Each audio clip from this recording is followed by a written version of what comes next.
The morning light filtered through the thin curtains of the cramped two-bedroom apartment, casting shadows across the worn linoleum floor. Maria Santos sat at the kitchen table, surrounded by a sea of unpaid bills, her calculator displaying numbers that made her stomach churn. The electricity bill alone was 3 months overdue, and the eviction notice tucked beneath the stack seemed to mock her with its bold red letters. "Mama, there's no hot water again," called 15-year-old Isabella from the hallway, her voice carrying the resigned tone of someone far too familiar with disappointment. Maria rubbed her temples, feeling the familiar weight of exhaustion that had become her constant companion since her husband Carlos had walked out 2 years ago. 4 daughters, Isabella, 13-year-old Sofia, 9-year-old Carmen, and 6-year-old little Anna, all depending on her meager income from cleaning offices at night. "Use the kettle to heat water for washing," Maria called back, her English still carrying traces of her Mexican accent despite 15 years in Chicago. "And wake your sisters gently. They need to eat before school." The refrigerator hummed loudly, its contents sparse. Half a loaf of bread, some eggs near their expiration date, and a nearly empty jar of peanut butter. Maria had become an expert at stretching meals, turning scraps into something resembling sustenance. Today's breakfast would be scrambled eggs divided 4 ways, with toast if she could make the bread last. Isabella appeared in the doorway, her long dark hair pulled back in a practical ponytail. At 15, she had inherited her mother's determined jaw and expressive brown eyes, but lately, those eyes held a weariness that broke Maria's heart. "Mama, I've been thinking," Isabella said, settling into the chair across from her mother. "Maybe I should get a job after school." Mrs. Rodriguez at the corner store said she might need help. "No." Maria's response was immediate and firm. "Your job is school. Education is the only way out of this." "But Mama, we need the money. I see how hard you work, how tired you are. Let me help." Maria reached across the table and took her daughter's hand, feeling the calluses from helping with household chores. "Mija, I know you want to help. But I won't let this situation steal your future. You focus on your studies. I'll figure something out." The conversation was interrupted by the thundering footsteps of the younger girls racing down the narrow hallway. Sofia, the family comedian despite their circumstances, slid into the kitchen in her socks, arms spread wide like she was surfing. "Good morning, beautiful family," she announced with exaggerated cheer. "What culinary delights await us in Casa Santos today?" Carmen, ever the practical middle child, rolled her eyes. "Probably eggs again. But at least it's protein, right, Mama?" Little Anna, still rubbing sleep from her eyes, climbed onto Maria's lap without invitation. At 6, she was the most openly affectionate of the girls, still believing that her mother could fix anything with a hug and a kiss. "Mama, can we have pancakes this weekend?" Anna asked, her voice muffled against Maria's shoulder. "We'll see, Pequeña," Maria murmured, kissing the top of her daughter's head while mentally calculating whether she could afford pancake mix. As the girls ate their meager breakfast, Maria watched them with a mixture of pride and heartache. Despite everything, they were good kids. Isabella maintained honor roll status while helping care for her younger sisters. Sofia could make anyone laugh, even in their darkest moments. Carmen had an old soul and a practical mind that often impressed adults. And Anna still believed in magic and possibility, a gift Maria desperately wanted to preserve. After the girls left for school, Maria allowed herself 5 minutes of silence before beginning her day. She cleaned their small apartment, did laundry by hand to save quarters, and prepared for another night of cleaning offices downtown. But first, she had an appointment that filled her with both hope and dread. The community center was buzzing with activity when Maria arrived. She'd heard about their job placement program through a neighbor, though she wasn't entirely sure what to expect. The waiting area was filled with people like her, tired faces, worn clothing, but eyes that still held determination. Maria Santos, a woman with kind eyes and graying hair, called from a doorway. "I'm Patricia Williams. Please come in." Patricia's office was small but welcoming, decorated with photos of families and certificates of achievement. She gestured for Maria to sit in a comfortable chair across from her desk. "Tell me about your situation," Patricia said gently. "What kind of work are you looking for?" Maria explained her current job, her need for better hours and pay, her daughter's needs. As she spoke, Patricia nodded thoughtfully, occasionally making notes. "Your English is very good," Patricia observed. "Do you have any other skills we should know about?" "I can cook," Maria said hesitantly. "My grandmother taught me traditional recipes. And I used to help my neighbor with her sewing business before my husband left." "Cooking and sewing," Patricia repeated, leaning forward with interest. "Maria, I might have something perfect for you. There's a new program starting next week, a partnership with local restaurants to train people in commercial cooking. It's paid training and the hours are better than night cleaning. Are you interested?" Maria felt her heart skip. Paid training. But why would they pay me to learn? Because good cooks are hard to find, and they'd rather train someone reliable from the ground up than deal with turnover. The program also includes basic business skills. Some participants have even started their own catering businesses afterward. The next week passed in a blur of nervous anticipation. Maria arranged for Isabella to watch her younger sisters after school, a responsibility the 15-year-old accepted with mature grace that made Maria both grateful and guilty. The restaurant training program was held at Esperanza, a Mexican-American fusion restaurant in a trendy part of the city. The owner, Chef Roberto Mendoza, was a successful second-generation immigrant who'd built his reputation on authentic flavors with modern presentations. "Welcome," Chef Mendoza addressed the group of 12 trainees on the first day. "I'm not here to teach you recipes you can find in cookbooks. I'm here to teach you how to think like a chef, how to understand ingredients, how to create something memorable from simple components." Maria found herself captivated. This wasn't just cooking, it was artistry, science, and business rolled into one. Over the following weeks, she learned knife skills that made her home cooking look clumsy, discovered spices and techniques that elevated familiar dishes, and began to understand the complex choreography of a professional kitchen. But the real revelation came during the business component of the training. Patricia had been right, they weren't just learning to cook for others, they were learning to cook for themselves, to build something of their own. "Food is more than sustenance," the business instructor, David Park, explained during one session. "It's memory, comfort, celebration. If you can tap into that emotional connection, you're not just selling a meal, you're selling an experience." Maria thought about her grandmother's recipes, passed down through generations but never written down. She thought about the way food had been love in her family.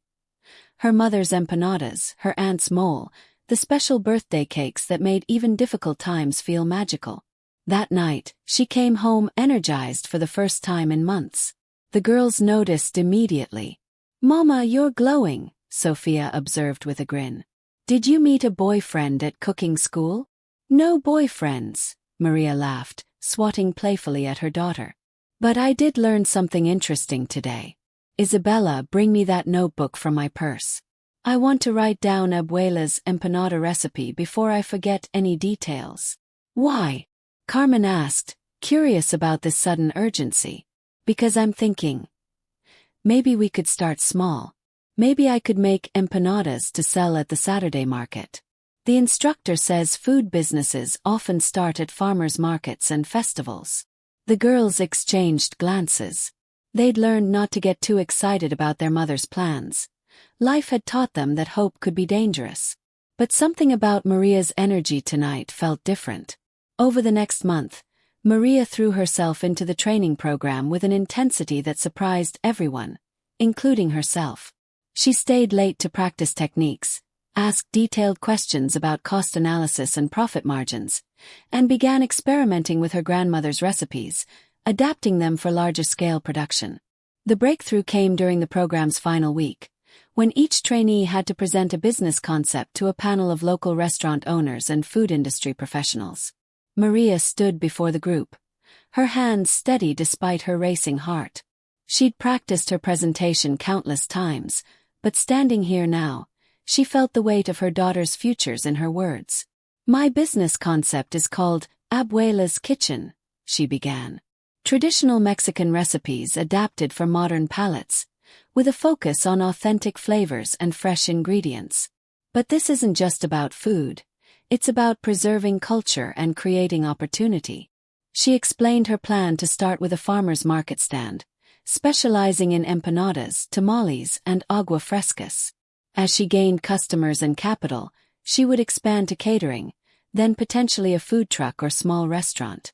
What makes your empanadas different from the dozen other Mexican food vendors already in the city? Asked one of the panelists. Maria had anticipated this question. Because mine carry 4 generations of love and refinement. My great-grandmother sold food on the streets of Mexico City to support her children. My grandmother perfected the recipes during the Depression, learning to make extraordinary food from simple ingredients. My mother taught me that food is how we care for people. I'm not just selling empanadas. I'm selling the story of strong women who refuse to give up. The room was quiet for a moment. Then Chef Mendoza smiled. Maria, I'd like to offer you a partnership opportunity. Esperanza caters several events each month. I've been looking for someone to handle our empanada and appetizer service. Would you be interested in starting there while you build your own client base? Maria felt tears threatening but held them back. Yes, I would be very interested. The partnership with Esperanza provided Maria with commercial kitchen access, a steady stream of customers, and valuable experience in large-scale food service. More importantly, it gave her something she hadn't had in years: hope for the future. But success didn't come overnight. The first few months were exhausting as Maria juggled her new catering work with her old cleaning job, gradually transitioning as her food business grew. There were nights when she worked until 3 a.m. preparing empanadas for the next day's event, then caught a few hours of sleep before getting the girls ready for school. Isabella, true to her mature nature, stepped up without complaint. She helped with dinner, supervised homework, and even learned some of the empanada-making process to assist on busy weekends. Mama, she said one evening as they worked side by side, folding dozens of empanadas for a wedding catering order. Remember when you said education was the only way out? I think you were wrong. Maria looked up concerned. Mija, school is still important. No, I mean you were wrong about it being the only way. Work is a way out. Courage is a way out. Refusing to give up is a way out. Isabella paused in her folding. What you're doing, building something from nothing, that's another kind of education. As spring turned to summer, Abuela's Kitchen began to gain recognition. Word spread through the Latino community and beyond about the woman making empanadas that tasted like childhood memories. Maria's farmer's market stand drew steady crowds, and her catering business through Esperanza was booking weeks in advance. The real test came when she received an order that seemed too big to handle, a quinceañera for 300 people, wanting a full spread of traditional Mexican appetizers and desserts. The payment would be enough to catch up on all their bills and have money left over, but the scale was daunting. I don't know if I can do it, Maria confided to Patricia during one of their regular check-ins. What if I fail? What if the food isn't good enough? What if? Maria, Patricia interrupted gently. 6 months ago, you were cleaning offices and couldn't afford groceries. Look at you now. You've already done the impossible. This is just the next step. Maria decided to take the leap, but she couldn't do it alone. She hired 2 other women from her training program, turning the job into an opportunity for them as well. For 3 days, they worked in Esperanza's kitchen during off hours, preparing empanadas, tamales, queso fundido, and tres leches cake. The girls helped where they could. Sofia proved to have a natural talent for decorating desserts, while Carmen showed an aptitude for organizing and inventory. Even little Anna contributed by taste testing and offering her enthusiastic approval. The quinceañera was a triumph. The family was thrilled with the food. Other guests asked for Maria's contact information, and by the end of the night, she had bookings for 3 more events. But perhaps the most meaningful moment came when the quinceañera's grandmother approached Maria as she was packing up. Mija, the elderly woman said in Spanish, this food. It tastes like my mother's cooking. Like home. Thank you for keeping these flavors alive. That night, Maria sat at her kitchen table again, but instead of unpaid bills, she was surrounded by booking sheets and profit calculations. For the first time in years, the numbers made her smile instead of cry. Isabella found her there at midnight, still working on menu plans for upcoming events. "Mama, you should sleep," Isabella said, settling into the chair across from her mother, the same chair where she'd offered to quit school to work just months earlier. "I'm not tired," Maria said, though her eyes were heavy. "I keep thinking I'm going to wake up and this will all be a dream." "It's not a dream. It's what happens when you don't give up." Isabella paused, studying her mother's face. "Mama, I've been thinking about what I want to do after graduation. I want to study business. I want to help you grow Abuela's kitchen into something bigger." Maria felt tears she'd been holding back for months finally spill over. "Mija, you can study whatever makes you happy. You don't have to." "I want to," Isabella said firmly. "But not because I have to. 'Cause I choose to. Because what you've built, it's not just a business. It's proof that we can write our own story." As summer progressed into fall, Abuela's kitchen continued to grow. Maria was able to quit her cleaning job entirely, focusing all her energy on her food business. The steady income allowed the family to move to a larger apartment, one with hot water that worked and windows that didn't stick. But perhaps more importantly, the business gave Maria something she'd lost when Carlos left: confidence in her own abilities. She began to see herself not as a victim of circumstances, but as an entrepreneur, a businesswoman, someone capable of creating opportunities rather than just waiting for them. The girls, too, seemed to transform as their situation improved. Sophia's natural humor flourished when it wasn't masking worry about basic necessities. Carmen threw herself into school projects with renewed enthusiasm. Anna's belief in magic seemed validated by watching her mother create something wonderful from seemingly nothing. The turning point that would change everything came on a busy Saturday at the farmer's market. Maria was serving her usual line of customers when a woman in an expensive suit approached her stand. She ordered several empanadas and agua de Jamaica, but instead of leaving, she lingered. "Excuse me," the woman said after finishing her empanada. "I'm Jennifer Morrison from Morrison Food Group. We're always looking for unique vendors for our corporate events and employee cafeterias. Would you be interested in discussing a potential partnership?" Morrison Food Group, Maria learned, provided catering services for some of the city's largest corporations.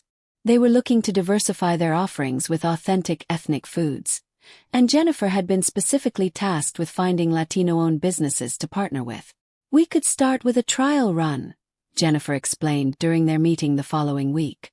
"One day a week in our downtown corporate cafeteria. If it goes well, we could expand to multiple locations." The opportunity was exciting but intimidating. Corporate catering meant consistent volume, but it also meant meeting strict quality standards and delivery schedules. Maria would need to scale up significantly. After discussing it with Patricia and Chef Mendoza, Maria decided to pursue the partnership. But she was determined to do it right, which meant investing in proper equipment and possibly hiring additional help. The bank loan application was terrifying. Maria had never borrowed money for business purposes, and the forms seemed designed to intimidate. But armed with her financial projections, letters of recommendation from Chef Mendoza and Patricia, and documentation of her growing customer base, she walked into the meeting with as much confidence as she could muster. The loan officer, a middle-aged man with kind eyes, reviewed her application carefully. "Mrs. Santos," he said finally, "your numbers are impressive for such a new business. But what really stands out is your growth trajectory. You've clearly demonstrated that you can turn a small opportunity into something substantial. I'm inclined to approve your loan." With the loan secured, Maria was able to purchase commercial-grade equipment and hire 3 part-time employees. The Morrison Food Group partnership launched in October, with Maria providing Mexican lunch options 1 day a week at their downtown location. The response was overwhelming. Lines formed before she even finished setting up, and she sold out completely within 2 hours. By the end of the month, Morrison had asked her to expand to 3 days a week, and was inquiring about adding her to their catering menu for client events. But success brought new challenges. Managing employees, maintaining quality while increasing quantity, and handling the administrative aspects of a growing business required skills Maria was still developing. There were days when she felt overwhelmed by the complexity of what she'd created. The solution came from an unexpected source. Isabella, now a senior in high school, had been taking business classes and seemed to have inherited not just her mother's determination, but also a natural aptitude for organization and planning. "Mama," Isabella said one evening as Maria struggled with inventory spreadsheets, "what if I helped you with the business side after school?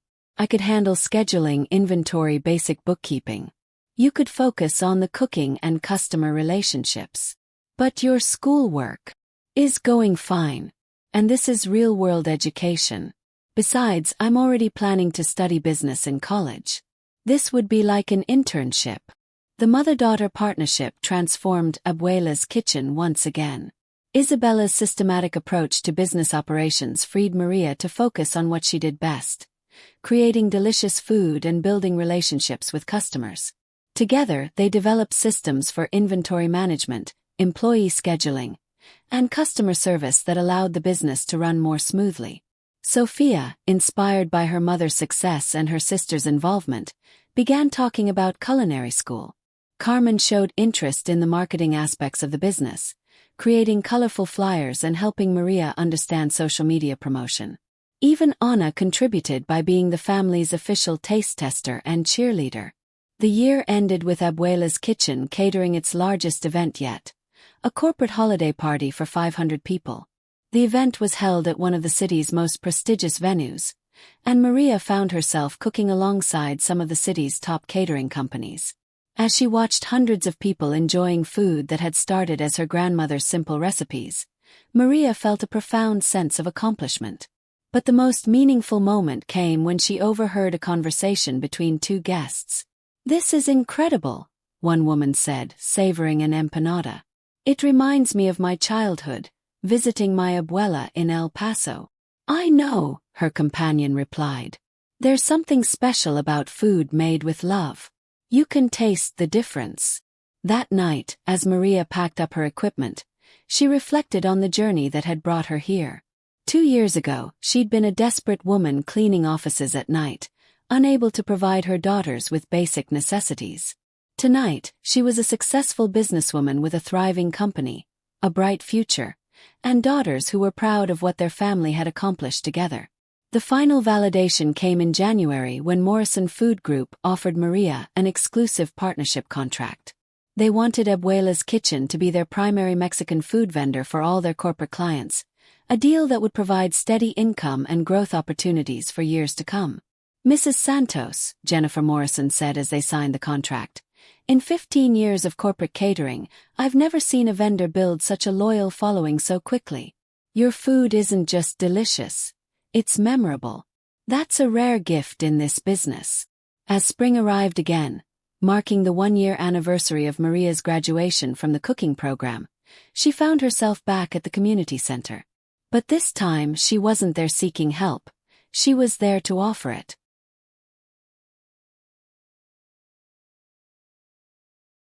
"Ladies," she addressed a new group of trainees, "I know some of you are here because you're desperate.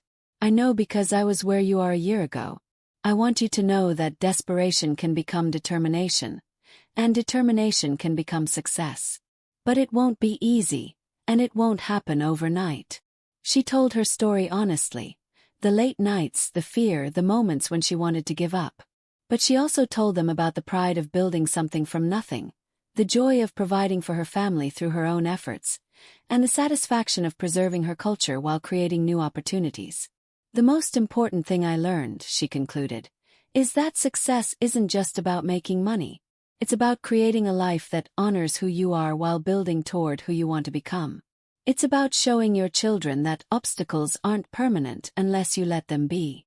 After her talk, Patricia approached with tears in her eyes. "Maria, do you remember that first day when you sat in my office, afraid to hope for something better?" "I remember," Maria nodded. I remember thinking that people like me don't get second chances.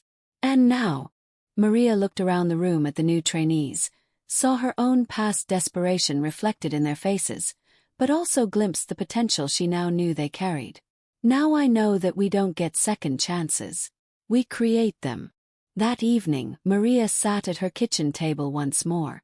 But the scene was entirely transformed from those dark mornings 2 years earlier. Instead of unpaid bills, the table was covered with business plans for expanding Abuela's kitchen.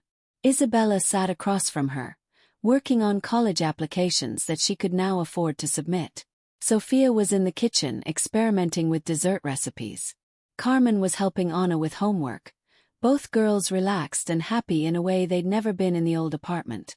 As Maria reviewed catering proposals and menu designs, she thought about her grandmother, whose recipes had become the foundation of everything they'd built.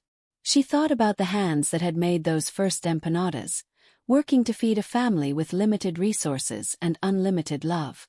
"Abuela," she whispered to the woman whose memory lived on in every dish, "your granddaughter didn't just survive, she thrived. And your great-granddaughters will have choices you could never have imagined." Isabella looked up from her college applications. "Did you say something, Mama?" "Just thanking someone who helped make all this possible," Maria replied, gesturing to the comfortable apartment. The family gathered around homework and business plans, the future that stretched ahead of them bright with possibility. "Are you thinking about Abuela?" Isabella asked. "Among others. I'm thinking about everyone who refused to give up. Your great-grandmother, your grandmother, all the women who came before us. And I'm thinking about all the women who will come after us, because of the path we're creating now." As Maria prepared for bed that night, she checked on each of her daughters. Anna was fast asleep, clutching a stuffed animal that wasn't threadbare from years of use but new, chosen simply because she liked it. Carmen was reading by a bedside lamp. Her homework completed early because she no longer worried about whether there would be electricity tomorrow. Sophia had fallen asleep at her desk, notebook open to sketches of cake designs that revealed dreams beyond simple survival. And Isabella was still awake, working on an essay about the person who had most influenced her life. "What are you writing about?" Maria asked softly. "You," Isabella replied. "But not just what you did. What you taught us. That being poor doesn't mean being powerless. That our circumstances don't define our possibilities. That love and work and refusing to give up can transform everything." Maria kissed her daughter's forehead, overwhelmed by gratitude for the journey that had brought them here. It hadn't been easy, and there would still be challenges ahead. But they had proven to themselves and the world that a single mother struggling with poverty could find unexpected ways not just to survive, but to create something beautiful and lasting. Abuela's kitchen was more than a business. It was proof that the American dream was still alive for those brave enough to pursue it with everything they had. And as Maria turned off the lights and settled into bed, she was already planning tomorrow's menu, already dreaming of the next opportunity to turn simple ingredients into something extraordinary, just as her grandmother had taught her, just as she was teaching her daughters. The cycle of love, work, and hope would continue, one empanada, one satisfied customer, one proud moment at a time.